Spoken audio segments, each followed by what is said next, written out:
তাহলে কেন সৃষ্টি করেছেন? দুটি পয়েন্ট যদি সমান সুযোগ হয়। একটি পয়েন্ট হলো যে আল্লাহ তাআলা এই সব কিছুকে কেন সৃষ্টি করেছেন। দ্বিতীয় নাম্বার পয়েন্ট হলো আমাদেরকে আল্লাহ তাআলা কেন সৃষ্টি করে এই দুনিয়াতে প্রেরণ করলেন। এই দুটি পয়েন্টকে সামনে রেখে আমরা আলোকপাত করার চেষ্টা করব ইনশাআল্লাহ। প্রথম প্রশ্ন, এই সব কিছুকে আল্লাহ তাআলা কেন সৃষ্টি করলেন, এর জবাব আল্লাহ তাআলা কোরআনের 2 নম্বর সূরা সূরা বাকারার 29 নম্বর আয়াতে আল্লাহ তাআলা এই জবাব দিচ্ছেন। আল্লাহ তাআলা বলেন, হুয়াল্লাযী খালাকা লাকুম মা ফিল আরদি জামিআ। আল্লাহ রাব্বুল আলামিন বলেন, হে বান্দা, আসমান আর জমিনের মাঝখানে তুমি যা কিছু দেখো আর না দেখো, জামিআ, এই সব কিছুকে আমি আল্লাহ একমাত্র কেবলমাত্র বান্দা তোমাদের জন্য আমি আল্লাহ সৃষ্টি করেছি। এই সব কিছু তোমাদের জন্য সৃষ্টি করেছি।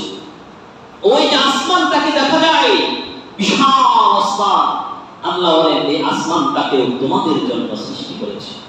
21 নম্বর সূরা সূরা আম্বিয়ার 32 নম্বর আয়াতে আল্লাহ তাআলা বলেন, ওয়াজআলনাস সামাআ সাকাফান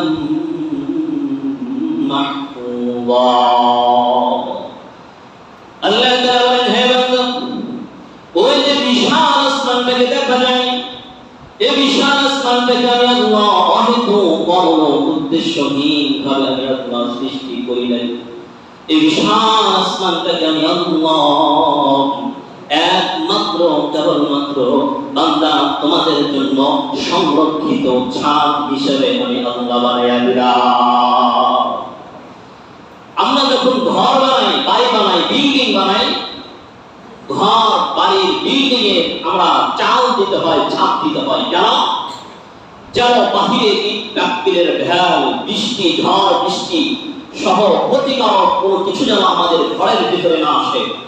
এই জন্য সংরক্ষণ, নিজেদেরকে সংরক্ষণ করার জন্য ছাদ দেই, চাল দেই। তো আল্লাহ রাব্বুল আলামিন বললেন, তোমাদের জন্য আসমানটাকে সংরক্ষিত ছাদ বানায়া দিলাম, যেন ক্ষতিকারক কোনো পদার্থ তোমাদের ভিতরে, দুনিয়ার ভিতরে যেন প্রবেশ করতে না পারে। সুবহানাল্লাহ। আজকে বিজ্ঞানীরা কি প্রমাণ করছে?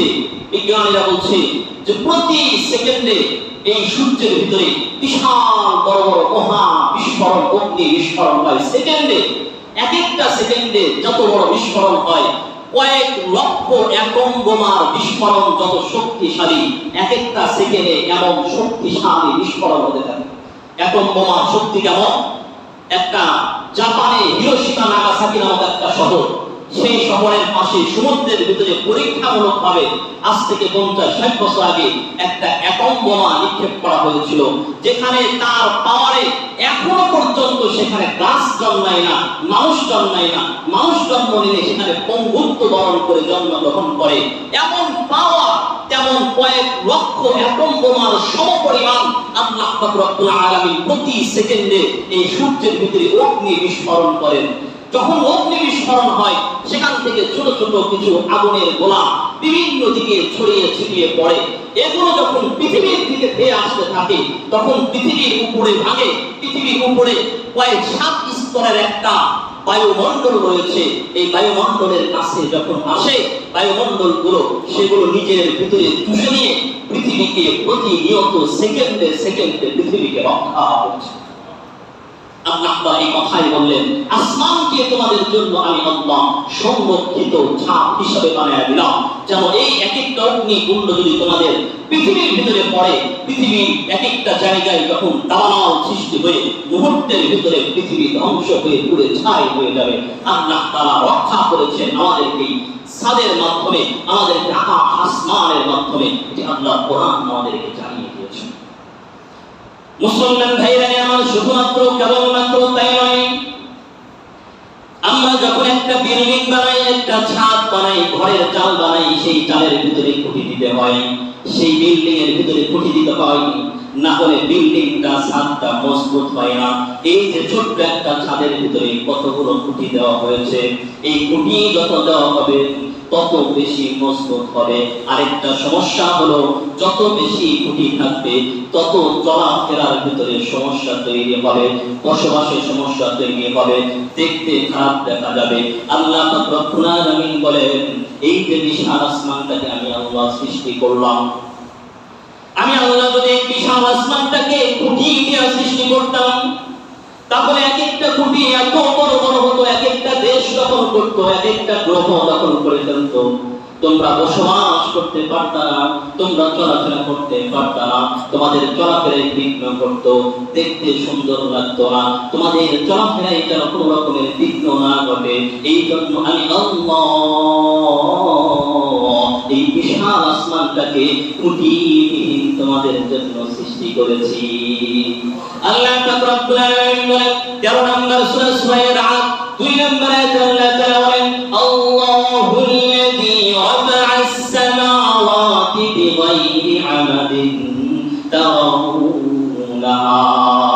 হে বান্দা, তাকায়া দেখো এই বিশাল আসমানটাকে আমি আল্লাহ খুঁটিবিহীন একমাত্র কেবলমাত্র বান্দা তোমাদের সুবিধার্থে আমি আল্লাহ সৃষ্টি করেছি। মুসলমান ভাইরা আমার, শুধুমাত্র কেবলমাত্র তাই নয়, আমরা যখন একটা বিল্ডিং বানাই, ছাদ বানাই, এই ছাদটাকে রং দিতে হয়, ছাদের ভিতরে আলোক সজ্জা জ্বালাইতে হয়, না হলে ওই ছাদের ভিতরে থাকতে ভালো লাগে না, কেউ থাকতে চায় না। আল্লাহ তাআলা বলেন, এই আসমানটাকে যদি আমি আল্লাহ দুনিয়ার যদি আমি আল্লাহ সুন্দর করে না সাজায় দিতাম, তাহলে তোমরা থাকতে ভালো লাগতো না, তোমরা ওই আসমানের দিকে তাকাইলে তোমাদের মনটা জুড়াইয়া যাইতো না। এই জন্য আমি আল্লাহ এই আসমানটাকে তোমাদের জন্য সুন্দর করে সাজাইয়া দিলাম। 67 নম্বর সূরা সূরা মুল 5 নম্বর আয়াতে আল্লাহ তাআলা বলেন, ওয়া লাকাদ যায়্যানাস সামাআ আদ-দুনিয়া বিমাসাবিহা ওয়া জা'আলনাহা রুজুমান লিশ-শায়াতিন। আল্লাহু আকবার। আল্লাহ পাক রব্বুল আলামিন বলেন, ওয়া লাকাদ যায়্যানাস সামাআ আদ-দুনিয়া। আল্লাহ তাআলা বলেন নাই দ্বিতীয় আসমান, চতুর্থ আসমান, পঞ্চম আসমান, সপ্তম আসমান। আল্লাহ বলেছেন আস-সামাআ আদ-দুনিয়া, দুনিয়ার আসমানটাকে আমি আল্লাহ বিমাসাবিহ, বিভিন্ন রকমের তারকারাজি দিয়া, বিভিন্ন আলোকসজ্জা দিয়া, তারকারাজি দিয়া, ইয়েলো, ব্ল্যাক, হোয়াইট, ব্লু, এই বিভিন্ন ধরনের কালারের সংমিশ্রণ দিয়া আমি আল্লাহ এই আসমানটাকে তোমাদের জন্য দৃষ্টিনন্দন করে দিয়েছি।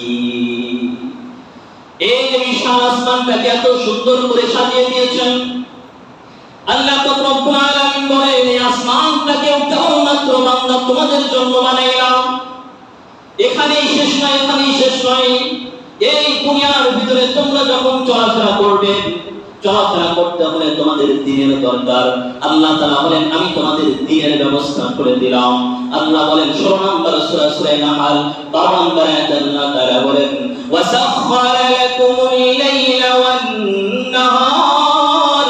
তোমাদের জন্য আমি আল্লাহ দিন সৃষ্টি করেছি, দিনের ভিতরে তোমরা কাজকর্ম করবে, কাজকর্ম করে আমি আল্লাহর ইবাদত করতে করতে যখন ক্লান্ত পরিশ্রান্ত হয়ে যাবে, রাত্রিতে বিশ্রাম দরকার, আল্লাহ বলেন তোমাদের জন্য রাত্রির ব্যবস্থা করে দিলাম। ওয়াসাখখারা লাকুমুল লাইল, তোমাদের রাত্রির ব্যবস্থা করে দিলাম। রাত্রির ঘুম যদি একজন মানুষ না ঘুমায়, সারাদিন ঘুমাইলেও ওই রাত্রির আরামের ঘুম আর সারাদিনে ঘুমানো যায় না। কথা বলেন ঠিক কিনা? কারণ আল্লাহ পাক রব্বুল আলামিন নিজেই বলছেন, রাত্রিকে তোমাদের জন্য বিশ্রামের জন্য বানিয়েছি। এরপরে তোমরা যখন দুনিয়ার ভিতরে চলাফেরা করবা, একটা লাইটের দরকার, আলোর দরকার। আল্লাহ তাআলা বলেন, ওই যে তাকায় দেখো সূর্যটা দেখা যায়, এই সূর্যটাকে আমি আল্লাহ তোমাদের জন্য বানিয়েছি। ওই যে চন্দ্রটাকে দেখা যায়, এই চন্দ্রটাকেও আমি আল্লাহ তোমাদের জন্য বানিয়েছি। 13 নম্বর সূরা সূরা রা'দ 2 নম্বর আয়াতে আল্লাহ বলেন, ওয়াসাখখারাশ শামসা ওয়াল কমার কুল্লুন ইয়াজরি লিআজালিন মুসাম্মা। ওই যে সূর্যটা দেখা যায়, এই সূর্যটাকে আমি আল্লাহ একমাত্র কেবলমাত্র বান্দা তোমাদের জন্য আমি আল্লাহ সৃষ্টি করেছি। ওই যে চন্দ্রটাকে দেখা যায়, এই চন্দ্রটাকেও আমি আল্লাহ তোমাদের জন্য সৃষ্টি করেছি।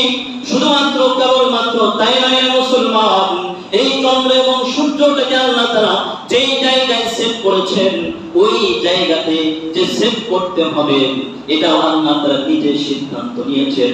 আল্লাহ বলেন যালিকা তাকদীরুল আজিজিল আলীম। ওই চন্দ্রটা যেখানে সেট করা দরকার, সূর্যটা যেখানে সেট করা দরকার, ঠিক ওই জায়গাতে আমি আল্লাহ তোমাদের জন্য আমি আল্লাহ সেট করে দিলাম। আজকে বিজ্ঞানীরা বলছে সূর্যটা পৃথিবী থেকে 9 কোটি 30 লক্ষ মাইল দূরে। এই সূর্যটা যদি 9 কোটি 30 লক্ষ মাইল দূরে না হয়ে আর যদি একটু কাছে হতো, তাহলে পৃথিবীর গরমে তাপে পৃথিবীর সবকিছু পুড়ে ছাই হয়ে সব একদম তামায় পরিণত হয়ে যেত। আবার সূর্যটা যেখানে আছে সেখান থেকে যদি আর একটু দূরে রাখা হতো, তাহলে পুরো পৃথিবীতে আলোর অভাবে, গরমের অভাবে ঠান্ডায় ফ্রিজ হয়ে বরফে সবকিছু বরফে পরিণত হয়ে যেত। তাহলে এই যে সূর্যটাকে যথাযথ জায়গায় সেট করেছেন কে? আওয়াজটা বলেন না কে? চন্দ্রটাকে যথাযথ জায়গায় সেট করেছেন কে? বিজ্ঞানীরা বলছে চন্দ্রটা পৃথিবী থেকে 2,40,000 মাইল দূরে। সেখান থেকে যদি আর একটু কাছে হতো, তাহলে এই যে পৃথিবীতে জোয়ার আর ভাটা হয়, এটি চন্দ্রের কারণে হয়। চন্দ্রটা যদি আর একটু কাছে হতো, তাহলে পৃথিবীতে প্রতিদিন সকাল আর বিকাল এমন জোয়ার হতো যে জোয়ারে পৃথিবী সারা পৃথিবী একদম প্লাবিত হয়ে মানুষদের কথা পশু পাখি বসবাস করার জায়গা থাকতো। আবার যেখানে সেট করেছেন সেখান থেকে যদি আর একটু দূরে রাখা হতো, তাহলে পৃথিবীর মানুষ পানির অভাবে এমন ভাটা পড়ে যেত, মানুষ পানির অভাবে সারা পৃথিবী একদম মরুভূমিতে পরিণত হয়ে যেত। এই যে যথাযথ জায়গায় সেট করেছেন কে? আওয়াজটা বলেন না কে? আল্লাহ তাআলা বলেন যালিকা তাকদীরুল আজিজিল আলীম। এই যে যথাযথ জায়গায় সেট করতে হবে এটি আমি আল্লাহ জানি। এই জন্য তোমাদের জন্য, তোমাদের সুবিধার্থে আমি আল্লাহ তোমাদের জন্য ক্ষতি না হয়, তোমরা যেন সহজেই দুনিয়ার ভিতরে বসবাস করতে পারো, এই জন্য আমি আল্লাহ এই পুরোকে চন্দ্র এবং সূর্যকে সঠিক জায়গায় সেট করে তোমাদের উপকারের জন্য সেট করে দিয়েছি। সুবহানাল্লাহ। মুসলমান ভাইরা আমার কথাগুলি খুব ভালো করে বুঝবেন। এইভাবে আল্লাহ পাক রব্বুল আলামিন আসমান আমাদের জন্য বানাইলেন, সূর্যটাকেও আমাদের জন্য বানাইলেন, চন্দ্রটাকেও আমাদের জন্য বানাইলেন। আল্লাহ তাআলা বলেন এরপরে তোমরা যখন দুনিয়াতে বসবাস করবা, দুনিয়ার ভিতরে তো ছিল শুধু পানি আর পানি, চতুর্দিকে শুধু পানি ছিল, পানির ভিতরে তো বসবাস করতে পারবা না, পানির ভিতরে তো বিল্ডিং বানাইতে পারবা না। এই জন্য আমি আল্লাহ তোমাদের জন্য বসবাসের জন্য, তোমাদের বিল্ডিং বানানোর জন্য, ঘরের ঘর নির্মাণ করার জন্য, চলাফেরা করার জন্য আমি আল্লাহ তোমাদের জন্য এই জমিনটাকে বিছানা হিসেবে বিছায়া দিলাম। 2 নম্বর সূরা সূরা বাকারা 22 নম্বর আয়াতে আল্লাহ তাআলা বলেন আল্লাযী জাআলা লাকুমুল আরদা ফিরাশাও ওয়াস সামাআ বিনাআ। 78 নম্বর সূরা সূরা নাবার 6 নম্বর আয়াতে আল্লাহ বলেন আলাম নাজালিল আরদা মিহাদা। এই যে জমিন, এই জমিনটাকে আমি আল্লাহ কার্পেট বানায়া দিলাম, বিছানা বানায়া দিলাম, যেন এই বিছানার ভিতরে, এই কার্পেটের ভিতরে তোমরা যেন সুন্দর করে চলাফেরা করতে পারো, বাড়ি বানাইতে পারো, গাড়ি নিয়ে চলাফেরা করতে পারো, সুন্দরভাবে যেন বসবাস করতে পারো। এই জন্য আমি আল্লাহ এই জমিনটাকে একমাত্র কেবলমাত্র বান্দা তোমাদের জন্য আমি আল্লাহ সৃষ্টি করেছি। মুসলমান ভাইরা আমার শুধুমাত্র কেবলমাত্র তাই নয়, আল্লাহ পাক রব্বুল আলামিন বলেন যখন আমি জমিনটাকে সৃষ্টি করলাম, জমিনটাকে পানির উপরে সৃষ্টি করেছি, এখনো পর্যন্ত পৃথিবীর প্রায় 70 ভাগ হলো পানি আর 30 ভাগ হলো জমিন। এই পানির ভিতরে জমিন নড়াচড়া করে, নড়াচড়া করলে তোমরা বিল্ডিং বানাইতে পারবা না, বিল্ডিং বানাইলে বিল্ডিংটা ভেঙে পড়ে যাবে, বাড়ি বানাইতে পারবা না, চলাফেরা করতে পারবা না, কারণ জমিনটা নড়াচড়া করে। এখন জমিনটা নড়াচড়া করে, কি করব, কি করতে হবে? আমাদের দেখবেন যখন দুইটা কাঠ নড়াচড়া করে, এই কাঠের ভিতরে লোহা মেরে দিতে হয়, পেরেক মেরে দিতে হয়, পেরেকটা মেরে দিলে এরপরে সেটা আর নড়াচড়া করে না। আল্লাহ রব্বুল আলামিন বলেন জমিন নড়াচড়া করে তোমাদের চলাফেরায় কষ্ট হবে, এই জন্য আমি আল্লাহ এই জমিনের ভিতরে প্যারাক কেটে দিলাম, প্যারাক। আল্লাহ বলেন ৭৮ নম্বর সূরা সূরা নাবার ৬-৭ নম্বর আয়াতে আল্লাহ তাআলা বলেন আলাম নাজআলিল আরদা মিহাদা ওয়াল জিবালা আওতাদা। ওই যে পাহাড়গুলোকে দেখছো, বিশাল বড় বড় পাহাড়গুলোকে দেখছো, এই পাহাড়গুলো কিন্তু শুধুমাত্র সৌন্দর্য উপভোগ করার জন্য নয়, এই পাহাড়গুলোকে আমি আল্লাহ জমিনের ভিতরে গেঁথে দিয়েছি। এই পাহাড়গুলোকে জমিনের ভিতরে গেঁথে দেওয়ার কারণে জমিনটা নড়াচড়া বন্ধ হয়ে গেছে। আমরা যখন লোহা গাড়ি দেখবেন, লোহার নিচে বেশিরভাগ নিচে ভিতরে ঢুকাইতে হয়, উপরে থাকে অল্প একটু, ভিতরে বেশি নিতে হয়। এখন বিজ্ঞানীরা গবেষণা করে দিচ্ছে যে পৃথিবীতে যত বড় বড় পাহাড় রয়েছে, যেমন mountain Everest, mountain কেটু, mountain Kanchenjunga সহ বড় বড় যত পাহাড়গুলো রয়েছে, এগুলো এক একটা ৮,০০০ এরও বেশি মিটার উঁচু। বিজ্ঞানীরা গবেষণা করে দিতেছে যে উপরে যতটুকু আছে তার চাইতেও ২ ডবল ৩ ডবল মাটির নিচে আল্লাহ তাআলা গেড়ে দিয়েছেন। সুবহানাল্লাহ। এভাবে আল্লাহ তাআলা জমিনটাকে আল্লাহ তাআলা আমাদের জন্য বিছানা হিসেবে চলাফেরার সুবিধার্থে আল্লাহ তাআলা জমিন সৃষ্টি করলেন। মুসলমান ভাইরা আমার, এবার আল্লাহ তাআলা বললেন তোমাদের জন্য আসমান সৃষ্টি করলাম, তোমাদের জন্য জমিন সৃষ্টি করলাম। এবার দুনিয়ায় তোমার সমাজ শুরু হয়ে গেল, কিন্তু কি খাবে, খাবারের ব্যবস্থা কি? আল্লাহ তাআলা বলেন তোমাদের জন্য খাবারের ব্যবস্থাও করে দিলাম। ৫৫ নম্বর সূরা সূরা আর রহমানের ভিতরে আল্লাহ তাআলা বলেন ওয়াল আরদা ওয়াদা'আহা লিল আনাম ফীহা ফাকিহাতু ওয়ান নাখলু যাতুন আকমাম। এই জমিনটাকে তোমাদের জন্য বিছানা হিসেবে বিছিয়ে দিলাম, আর এই জমিনের ভিতর থেকে বিভিন্ন ধরনের ফল ফ্রুট, বিভিন্ন ধরনের ফসলাদির ব্যবস্থা, খাবারের ব্যবস্থা আমি আল্লাহ তোমাদের জন্য করে দিলাম। পৃথিবীতে যত খাবার আছে, মাটির সাহায্য ছাড়া কোনো খাবার এই পৃথিবীতে উৎপাদন হতে পারে না। আর আল্লাহ নিজেই বলেছেন জমিনের মাধ্যমে তোমাদের খাবারের ব্যবস্থা করলাম। অনেকেই মনে করি যে আমি তো খাইলাম গরুর মাংস, এটা তো জমিন থেকে না। না, গরুর মাংস হতে গেলে গরুর রক্ত লাগবে, রক্ত হতে গেলে খাবার লাগবে, আর খাবার হতে গেলে গরুর খাবার এই ঘাস খড় যাই বলেন না কেন মাটির সাহায্য ছাড়া হতে পারে না। মুরগি খাবেন, সেটাও গোশতের জন্য, রক্তের জন্য খাবার, এই খাবারটাও মাটির সাহায্য ছাড়া তৈরি হতে পারে না।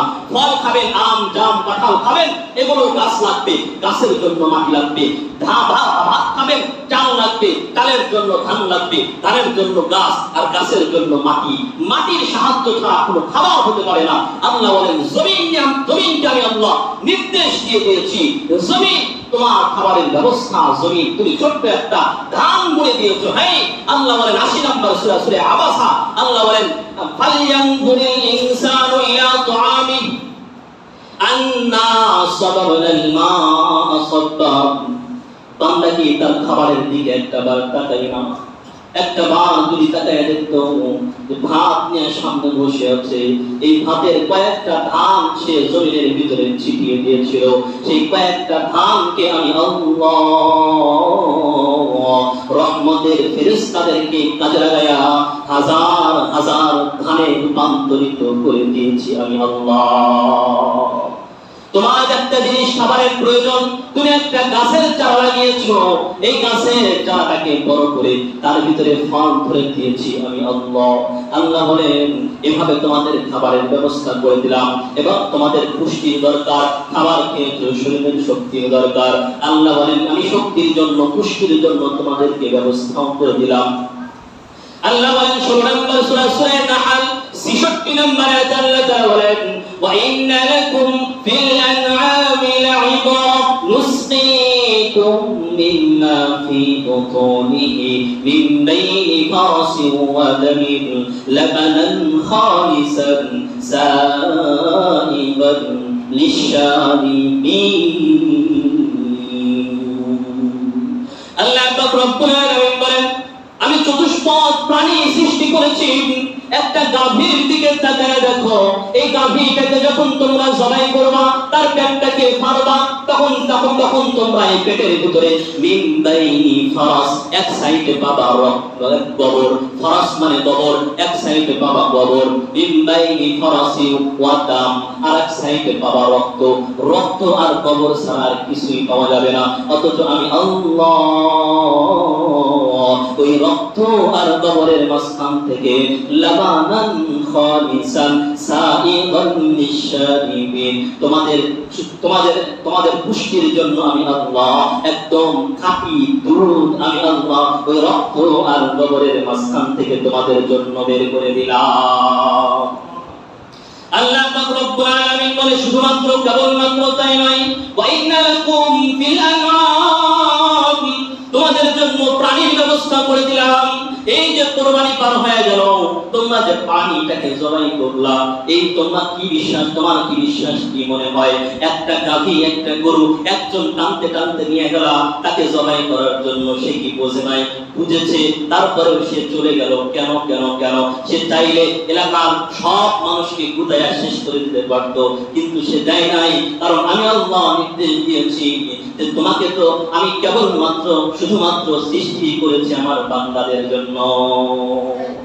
এই জন্য আল্লাহ বলেন গরুটাকেও তোমার জন্য সৃষ্টি করেছি কীট পতঙ্গকেও তোমার জন্য সৃষ্টি করেছি এরকম প্রত্যেকটা জিনিসকে আমি আল্লাহ তোমার জন্য সৃষ্টি করেছি বান্দা শুধুমাত্র কেবলমাত্র তাই নয় রে বান্দা ওয়াউহা 16 নম্বর সূরা নাহল 68 নম্বর আয়াত আল্লাহ বলেন ওয়াউহা রাব্বুকা ইলান নাহলি আনিত্তাখিযি মিনাল জিবালি বুয়ুতা তোমাদের বিভিন্ন রোগ ব্যাধি তোমাদের শরীরের ভিতরে বাসা বাঁধতে পারে এই জন্য আমি আল্লাহ তোমাদের জন্য ঔষধের ব্যবস্থাও করে দিলাম আল্লাহ তাআলা বলেন আমি মৌমাছিকে নির্দেশ দিলাম ওয়াউহা রাব্বুকা ইলান নাহলি আনিত্তাখিযি মিনাল জিবালি বুয়ুতা হে মৌমাছি তুমি যখন তোমার ঘর নির্মাণ করবা বুয়ুতা বাইতুল মানে হলো ঘর মানুষের ঘরের চালের উপরে যেই জায়গায় সাধারণ এই দিক সেদিক থেকে কোনো পচা জিনিস যেন সেইখানে রাখতে না পারে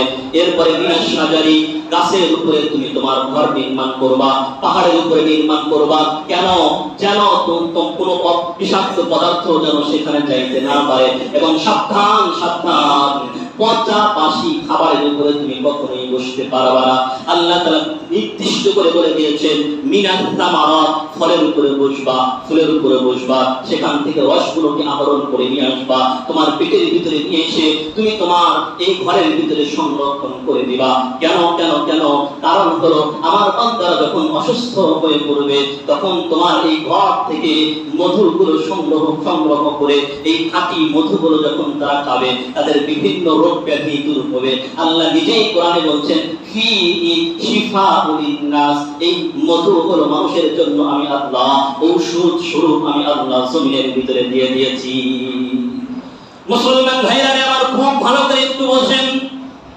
একটা মৌমাছি যদি 1 কেজি মধু সংগ্রহ করতে যায় তাহলে তাকে কমপক্ষে 25,000 কিলোমিটার রাস্তা অতিক্রম করতে হয় যার মাধ্যমে সে আমেরিকায় বাংলাদেশ থেকে আমেরিকায় 3 থেকে কমপক্ষে 3 বার সে আমেরিকায় যেতে পারবে এত ঘোরাঘুরি করে 1 কেজি মধু সংগ্রহ করতে হয় এইভাবে আল্লাহ তাআলা আমাদের মধুর ব্যবস্থা করলেন দুধের ব্যবস্থা করলেন আসমান আমাদের জন্য বানাইলেন আল্লাহ বলেন আসমান তোমাদের জন্য বানিয়েছি জমিন তোমাদের জন্য বানিয়েছি খাবারের ব্যবস্থা আমি আল্লাহ তোমাদের জন্য করলাম ও বান্দা একটা বার নিজের বিবেকের কাছে কি তোমাদের প্রশ্ন জাগে না এই সব কিছু তোমাদেরকে দিলাম আমি কি এমনি দুনিয়াতে আনন্দ ফুর্তি আর উদযাপন করার জন্য এমনি কি তোমাদেরকে সবকিছু আমি দিয়ে দিলাম আল্লাহ তাআলা বলেন না রে বান্দা না তোমাদেরকে এমনি দেই নাই এই সব কিছু তোমাদেরকে দিয়েছি একটা কারণ আছে আমি তোমাদেরকে কেন সৃষ্টি করলাম তোমাদেরকে কেন সৃষ্টি করেছি? 1 মিনিট আমি আপনাদেরকে একটু বলি তোমাদেরকে কেন সৃষ্টি করেছি। আল্লাহ বলেন তোমাদেরকে সৃষ্টি করলাম ওয়া মা খালাকাতুল জিন্না ওয়াল ইনসা ইল্লা লিয়াবুদুন। আমি আল্লাহ তোমাদেরকে সৃষ্টি করেছি একমাত্র কেবলমাত্র আমি আল্লাহ ইবাদত করার জন্য, অন্য কোনো কারণে আমি আল্লাহ তোমাদেরকে দুনিয়াতে প্রেরণ করি নাই। তাহলে আল্লাহ তাআলা এই সব কিছু আমাদেরকে দিলেন আর একটা দায়িত্ব দিলেন। দায়িত্ব হলো তোমরা দুনিয়াতে গিয়া এই সব উপভোগ করবে, সব খাবে, চলবে, সব কিছু গ্রহণ করবে, কিন্তু শর্ত হলো আমার ইবাদত করতে হবে, ইবাদত করতে হবে। এখন একটা উদাহরণ দিয়ে খুব ভালো বুঝবেন। মনে করেন আপনি একটা বিশাল বড় কোম্পানি, আপনি একজন ডিরেক্টর রাখলেন, ম্যানেজিং ডিরেক্টর রাখলেন। এখন তাকে বললেন যে তোমার কাজ হলো, তাকে পুরো একটা কাজের ডিটেইলস বলে দিলেন যে আমার নির্দেশ মোতাবেক তুমি এই কাজগুলো করবা, তুমি আমার এই কোম্পানি দেখাশোনা এইগুলো কাজগুলো করবা, তোমাকে সব ফ্যাসিলিটি দেওয়া হবে, তোমাকে বাড়ি দেওয়া হবে, গাড়ি দেওয়া হবে, তোমার বাজারের টাকা দেওয়া হবে, মাস শেষে তোমাকে 5 লক্ষ টাকা বেতন দেওয়া হবে। এখন 1 বছর পরে যখন রিপোর্ট নিতে আসলো, দেখলো সে তো কাজ করেই নাই, বরং সে কোম্পানির ভিতরে অনেকগুলো ক্ষতি আরোপ করে ফেলেছে এবং মালিকের নির্দেশ দূরের কথা, তার আরো দুর্নাম এলাকায় গিয়া করে এবং অন্য কোম্পানির সাথে লিয়াজু করে নিজের কোম্পানিটাকেই বিক্রি করার পায়তারা করছে। এখন বলেন তো এই ম্যানেজিং যে ডিরেক্টরকে রাখা হলো, একে কি 1 বছর পরে আর রাখবে? কথা বলেন, রাখবে? কেন? তাকে সব ফ্যাসিলিটি দেওয়া হয়েছে, তাকে যে দায়িত্ব দেওয়া হয়েছে সে সব গ্রহণ করেছে, কিন্তু দায়িত্ব পালন করে নাই। আল্লাহ তাআলা আমাদেরকে সব ফ্যাসিলিটি দিয়েছে, চলাফেরা, খাবার দাবার, ঔষধ, এরপরে আল্লাহ তাআলা আসমান জমিন সব দিয়েছে। আল্লাহ তাআলা যদি বলেন 1 সেকেন্ডের জন্য সব বন্ধ করে দিলাম, জায়গায় সব মানুষ জায়গায় সেইখানে সেই মানুষটা মারা যাবে। আল্লাহ তাআলা সব ফ্যাসিলিটি দিয়ে বললেন তোমাদের কাজ হলো আমি আল্লাহর ইবাদত করা। এখন সব আমরা গ্রহণ করছি, কিন্তু ওই যে দায়িত্ব আল্লাহর ইবাদত আমরা করছি না, এর জন্য আল্লাহ তাআলা আমাদেরকে পরকালীন জীবনে জবাবদিহি করতে করবে। তোমাকে সব ফ্যাসিলিটি দিয়েছিলাম, সব কিছু তোমাকে দিয়েছিলাম, গরু, ছাগল, মহিষ সব তোমার জন্য জীবন দিয়েছিল, তাদেরকে খেয়েছিলাম, আর খাওয়া দাওয়া শেষ করে তোমরা আনন্দ উদযাপন করেছো, আমাকে ভুলে আমার বিরুদ্ধে কথা বলেছো, ইসলামের বিরুদ্ধে কথা বলেছো, হিন্দু, বৌদ্ধ, খ্রিস্টানদের সংস্কৃতি কাঁপড়ে ধরে বৈহুল্লোর করেছো।